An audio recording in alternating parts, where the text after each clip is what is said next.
Hey guys, welcome to She Knows Arsenal. We're going to be going over the most recent Arsenal news and transfer news, so make sure you guys like this video and subscribe to the channel. Remember, there are chapters in the description box, so if there's anything that you want to fast forward to, you can always do that there. But of course, I'd prefer you to watch the entire show because, why wouldn't you? But anyways, let's go ahead and get started. So what's going on with Granashaka? If you had told me back when Emery was manager and Granashaka was being booed off the pitch by the Arsenal fans in the stadium that in 2023 we'd actually be split as a fan base on whether or not we should move on from him, I do think that I would look at you like maybe you need some psychological help. But nevertheless, I think that a lot of us are analyzing how we view Granashaka and his importance into the squad. He, this season, had 7 goals and 7 assists, which is impressive for somebody that I don't think we necessarily think of as a creative midfielder or somebody that is a natural goal scorer. And from my perspective, I do think that this is probably the best you're going to get out of Granashaka, which is why I kind of feel like it's a decent time to move on from him. But what's actually going on with him is that, the move to Leverkusen is all but done. And we've seen that from multiple sources. Arsenal want at least one top-class replacement for Granashaka before finalizing his move to Bayer Leverkusen. You know how Arsenal do, one in, one out. That's usually kind of how Arsenal have done things over the last couple of seasons. And Declan Rice is that desired player of Mikel Arteta, while İlkay Gundogan is also in conversation with Arsenal. So I guess the question is more around how do you replace a player like this with such a big presence in the team? I do think that, another creative midfielder, somebody that's a natural goal scorer and naturally creative, would get just as many, if not more, goals in our system than Granashaka. So I'm not necessarily feeling like that's what is going to be the biggest loss. I think from Granashaka, what we will really miss him for is his leadership and his presence and his experience. And those are things that I feel like this team really do lack. They lack players with personality, guys that have been there and done it before, guys that are willing to always get on the ball, not shy away from big moments. And Granashaka, even, in his time at Arsenal, has had the, not so great performances in games where it really mattered. But all in all, I don't think that he's a player that you can say hides from the occasion. And he tends to be the guy on the pitch that kind of carries out the orders for Mikel Arteta. Like, he's definitely like the coach on the pitch type of player. And so when you lose somebody like that, you definitely have to replace it. And I think that's why you're seeing those links to İlkay Gundogan and Declan Rice. Both players, tons of personality, natural leaders, and in Gundogan's position, he's actually been there and done it before and won really big trophies, and he's been there and done it. And at the end of this week, he may have just done it all and won the Champions League as well with Manchester City. So that's how I actually think we need to replace Granashaka, is more with the leadership and experience, obviously with the quality player. But I do feel like if you put a more creative player in that position, you would still get the goals and assists. But I want to know what you guys think. How do you think Arsenal should replace Granashaka? Is it more about the experience? Is it more about how he plays? What do you think? And what does that midfielder, what does that player look like? And of course, as soon as I press record, a plane goes over the apartment. I've never heard a plane go over this apartment. People start mowing their lawns. It's like they wait for me to press record and then they start wanting to do things. It's so annoying. So, Declan Rice. Here we go. It was a very interesting weekend. Late on Saturday night, there was a tweet that went out from, let me get the name right, Jose Felix Diaz, that rattled the Arsenal fan base. I mean, the amount of retweets and responses to this tweet were ridiculous. And it was late at night as well. It was like, I don't know if he was trying to sneak it and just do it and just be like, ha ha ha. But yeah, it rattled a lot of people. But basically that tweet said that Bayern were very close to completing a deal for Declan Rice. And great signing. That's also what it said at the end of it. And the validity of that tweet and those reports were quickly questioned by a lot of people. Even Bayern fans were like, huh? Like, that's crazy. Like, there's no way that that's happened.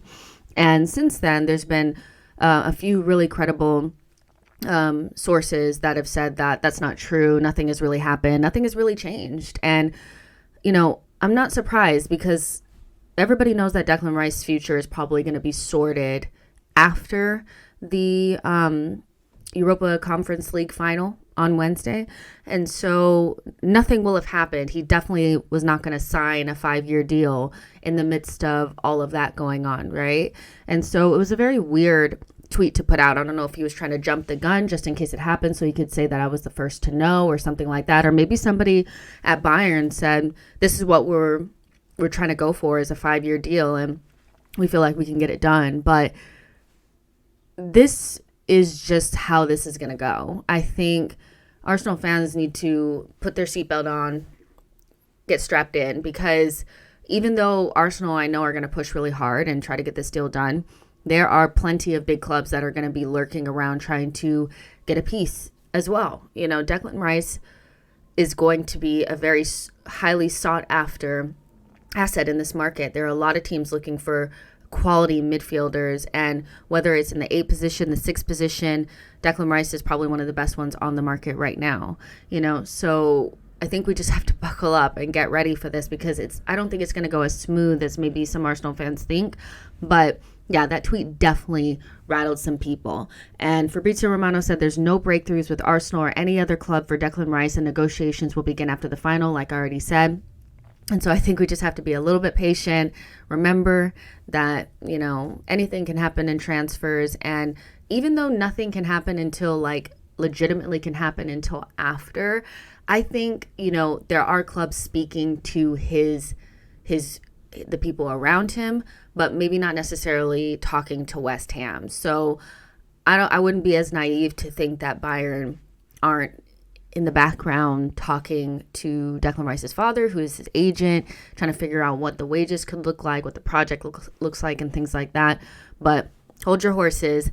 This, hopefully it doesn't become a saga, but I definitely don't think it's going to be put the bid in and it's done, But that is the update for Declan Rice. Basically, nothing has happened.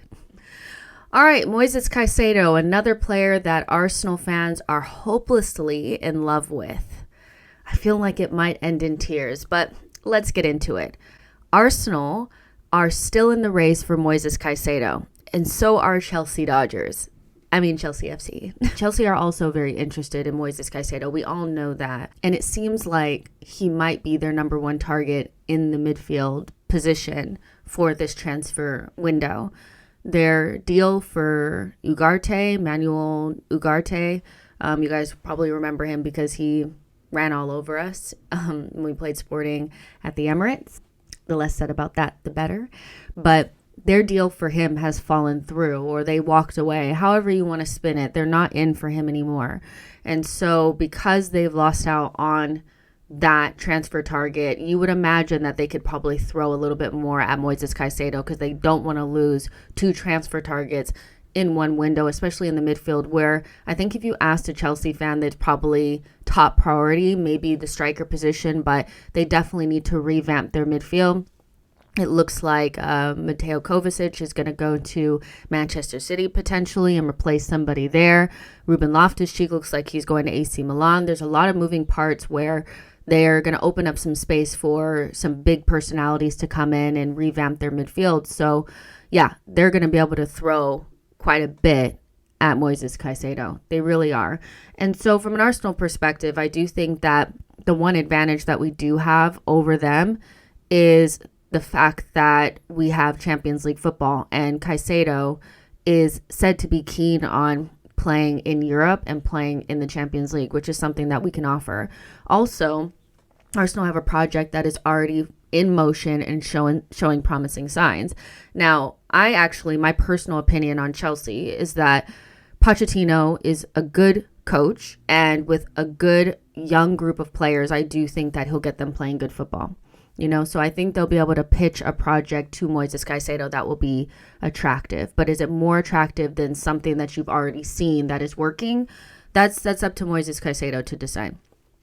Then, from a Chelsea perspective, they also have that little carrot of Levi Colwill. He looks like a top prospect. I don't know how Chelsea could even think about selling him, really, but Brighton want him permanently.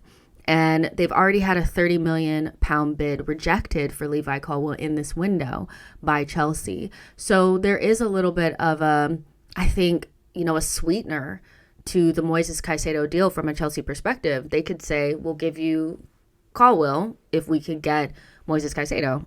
Then we all know that bully ball is all about giving more wages, getting them on the death row contract, more wages, and giving a bigger transfer fee. And this is where the idea of Arsenal bringing in Declan Rice and Moises Caicedo becomes a little bit far-fetched for me, is because it would require Arsenal to be more ambitious than they've ever been in their history.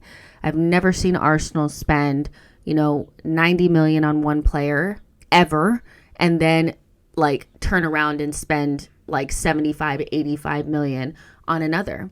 And with Chelsea not having to pay the release clause for Ugarte, they could technically take that 60 million and put it all up front towards Moises Caicedo. And we know that Arsenal like to pay in small installments. That's how Arsenal does business. That's why we lost out on Mudryk. It wasn't because we weren't willing to come up to the 85, 90 million that Shakhtar wanted. It's because we weren't willing to put up that much up front. And so it really does, I think, come down to what Moises Caicedo wants. You can't really sell him to a place where he doesn't want to go. But ultimately, if Arsenal can't agree a deal with Brighton and they like what Chelsea is offering more, then it comes down to, stay here, or go to Chelsea and probably get high wages, you can still go to London. It's one of those where money does end up talking. So just having Champions League football, I don't think is going to be enough. I think Arsenal are going to have to be competitive. They're going to have to put a certain amount up front that's going to be competitive to what Chelsea will be willing to offer. And they're going to have to offer competitive wages. That's really the only way that they can get it done. And this is why I do feel like we have to kind of remain realistic when it comes to Rice and Moises Caicedo, is even though that's the dream, it may not become the reality, because unfortunately, I've never seen Arsenal operate like that, but Arsenal are still in the race. They're still interested, but I think Chelsea are firmly the favorites because of him being kind of like their number one target and the financial backing that they have available to put towards that transfer. But I want to know what you guys think. Where do you think Moises Caicedo will end up? Chelsea, Arsenal, or somewhere else?